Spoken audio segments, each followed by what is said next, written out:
Барлықтарыңызға сәлем, сіздермен бірге Нурикс. Бүгін бізде «Мальчик в полосатой пижаме» фильмі. Бруно ата-анасымен және әпкесі Гретельмен бірге Берлинде өмір сүреді. Балағай далада достарымен ойнап жүр. Бұл уақытта үйде маңызды қонақтарға дайындалуда. Әкесі Ральфтың қызметін жоғарылатты. Алайда осының кесірінен отбасы елдің басқа шетіне көшуге мәжбүр. Бруно үйге келгенде отбасы көшетіндері туралы хабарлайды. Бала үйінен кеткісі келмейді. Оның мұнда достары бар, бірақ та көнбестен басқа амалы жоқ. Себебі әкесі әскери адам болғандықтан бұйрықты орындауға қажет. Оған қоса дәл қазір соғыс оты өршіп тұр. Кешке үйлеріне формадағы маңызды адамдар жиналды. Ральф қонақтарына келгенде барлығы қолдарын көтеріп қарсы алады. Ральфтың ата-анасы да келген екен. Анасы әкесіне қарағанда баласының көтеріліп жатқанына қуанышты емес. Баласы одан нацистерге қарсы ойларын ешкімге айтпауын өтінді. Әйтпесе бүкіл отбасын жазалауы мүмкін. Келесі күні отбасы заттарын жинап көшуге дайындалды. Бруно үйімен достарымен қоштасып басқа жаққа кетті. Отбасы кірпіштен салынған үлкен қорқынышты үйге келеді. Үй барлық жағынан қоршаулы, қарулы күзетшілері бар. Бруноға үй мүлдем ұнамады, алайда үйренетініне уәде береді. Бала бөлмесіндегі терезеден орманды көрді. Ар жағынан бір үйлерді байқайды. Бала мұны ферма деп ойлады, бірақ та барлық фермерлер жолақ пижама киіп болған. Осыны Бруно түсінер емес. Балақай бұл адамдар туралы анасынан сұрады. Анасы басында оның кімдер туралы айтқанын түсінбейді. Сосын терезеге қарап, ол жерде біртүрлі адамдар тұрады. Оларға баруға болмайды деп түсіндіреді. Алайда Бруно ол жерден балаларды көрді және тезірек дос табуды қалайды. Үйде баланың іші пысты. Оған қоршаудан шығуға, артқы аулаға баруға тыйым салынған. Соның кесірінен күні бойы үйде болды. Бөлмесінде өз-өзімен шашка ойнауға тура келді. Ал есік алдында істейтін ештеңе жоқ. Түскі ас кезінде Ральф ұлы мен қызына енді мектепке бармайтындарын айтады. Ол мұғалім жалдады. Бруно қарсы емес. Түскі астан соң бала тал көлеңкесіне жатты және ағаш бұтағынан әткеншек жасауға болатынын көреді. Бруно әкесінің көмекшісі лейтенант Кетлерге келіп көлік шинасын сұрайды. Кетлерді 12 жасар әпкесі ұнатады. Лейтенант Павел есімді еврейді өзіне шақырды. Павел үйде аула тазалап, басқа да лас жұмыстарды атқарады. Кетлер оған балаға шина тауып беруді бұйырды. Павел шина тауып балаға әткеншек жасап берді. Бала тербеліп отырғанда аспаннан қара түтінді байқайды. Ол шинаға мініп не өртеніп жатқанын қарамақ болғанда байқаусызда жерге құлайды. Павел оны тұрғызып жарақатын таңып берді. Олар сөйлесе бастады. Павел бұрын дәрігер болып жұмыс жасағанын айтты. Бұны естіген Бруно таң қалды. Неліктен дәрігердің жұмысын ауыстырып, әкесінің қол астында жүргенін түсінбеді. Павелдің көмектескенін естіп, анасы кәрі еврейге рахметін айтты. Көптен күткен мұғалім де келді. Ол балалармен сөйлесіп, Бруноның тек шытырманға толы кітаптар оқитынын біледі. Ол балаға зиян, пропагандаға толы кітап берді. Нацистік офицердің балалары болғандықтан лайықты білім алу керек. Алайда Бруноға бұндай кітаптар қызық емес. Бір кезде ол артқы аулаға шығатын есіктің ашық тұрғанын байқады және қашуды шешті.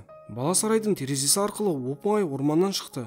Сосын өзеннен секіріп өтіп сыммен қоршалған аймаққа жетеді. Қоршаудың жанында жолақ пижама киген бала отыр. Балалар танысты. Бруноның жаңа танысының есімі Шмуль екен.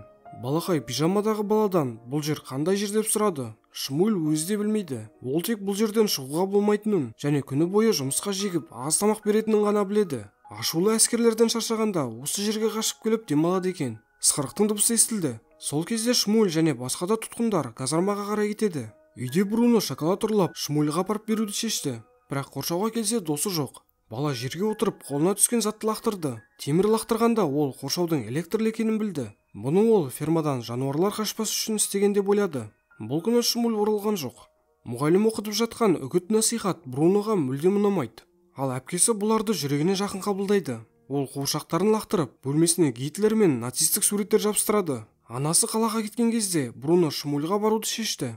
Ол досынан жиі түтіндеп сасық ауа қалдыратын трубалар туралы сұрады. Шмуль лас киімдерді жағатын секілді деп жауап береді. Ральф пен анасының ара қатынасы суый бастады. Барлығына кінәлі оның жаңа қызметі. Бірақ әкесі баласын қолдап, жиі қонақтап тұрады. Бұл уақытта мұғалім балаға еврейлердің жаман екенін айтуда және неміс халқының дәл қазір солармен соғысып жатқанын жеткізеді. Бруно сенгісі келмеді, бірақ бұны үлкен адам айтып тұрса шын шығар деп ойлады. Бала тағы да тәттілер ұрлап Шмульға қонаққа баруды шешті. Ойнау үшін добын алды. Шмуль күзетшілер көріп қояр деп ойнаудан бас тартты.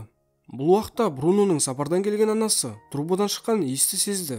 Лейтенант Кетлер байқаусызда сөйлеп қалып, не болып жатқанын айтып қойды. Эльза ол жерде тұтқын еврейлерді өртейтінін түсінеді. Әйел ашуланып жұбайына тап берді. Ал Ральф бұның ешкім білуге болмайтын құпия тапсырма екенін айтады. Үйге Ральфтың әкесі келді. Кешкі асқа лейтенант Кетлерді шақыртылды. Бір кезде Павел вино құямын деп байқаусызда Кетлердің стаканын құлатып алады. Лейтенант оны басқа бөлмеге апарып аямастан ұрады. Осыдан кейін Павелді үйде ешкім көрген жоқ. Бұл оқиға Бруноға әсер етіп ұзақ жылайды. Оны әпкесі жұбатып, еврейлер зұлым, оларды жою керектігін айтады. Бірақ та Бруно ештеңе түсінбейді. Ол танитын еврейлердің барлығы жақсы адамдар еді. Ральфтың үйіне жоғарыдағы адамдар келмек. Үйде қонақтарды қарсы алуға дайындалуда. Бокал тазалау үшін Шмульді әкеліпті. Бруно досына печенье берді. Дәл сол кезде бөлмеге лейтенант Кетлер кіріп, печенье жеп тұрған Шмульді көріп, ұры деп айыптайды. Бала мұны Бруно берді, біз доспыз деп ақталды. Кетлер ашуланып, бұл шын ба дегенде, қорыққан Бруно өтірік айтып, мен бұл баланы танымаймын деді. Лейтенант қонақтар кеткесін қатаң түрде жазалайтынын айтады. Бруно бұл ісіне қатты ұялды. Бір кезде Бруно үй кинотеатрына келіп, Ральфтың қонақтарға көрсетіп жатқан видеосын қарайды. Видеоны көріп, бала бір жеңілдеп қалды. Өйткені бейнеде Шмуль тұрып жатқан лагерді көрсетуде. Фильмдегі барлық еврей бақытты. Олар демалып, кітап оқып, кафеде тамақтанады. Ал балалар күліп ойнап жүр. Осы сәтте Бруно әкесін іштей мақтан тұтты. Лейтенант Кетлер фронтқа кетті. Ол кеткесін Гретельге үйде қызық қалмайды. Бруно болса Шмульді көру үшін лагерге жиі барады. Ол досынан кешірім сұрағысы келеді.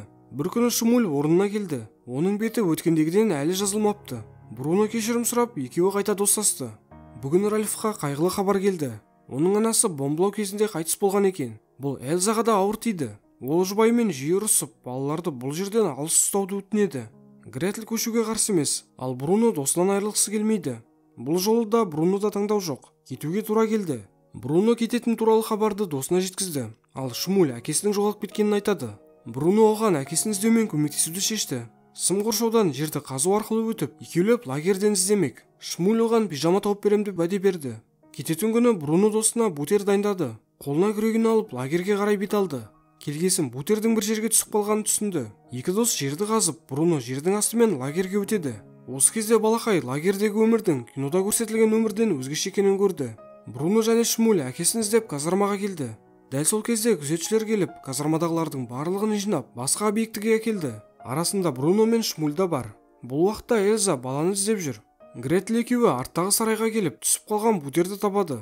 Эльза баланың қашып кеткенін түсінді. Ол жұбайынан көмек сұрады. Әскерилер арттағы есікті сындырып, іздің артынан түсті. Кішкенеден соң олар Бруноның киімі мен қазылған жерді байқайды. Балаларды басқалармен бірге қорқынышты темір бөлмеге кіргізді. Киімдерін шештіріп, бұның жай душ екенін айтады. Әскерилер олардың сырттарынан кілтеп, жоғарыдан бірдеңе шашады. Ральф баласының қайда жүргенін тым кеш түсінді.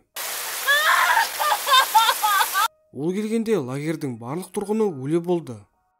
Осылайша видео аяқталды. Егер де ұнаса лайк басып, арнаға жазылуды ұмытпаңыздар. Арнамыздан шығатын келесі видеоларды жібере алмас үшін қоңыраушаны басып қойыңыз. Сіздермен бірге болған Нурикс каналы. Келесі кездескенше.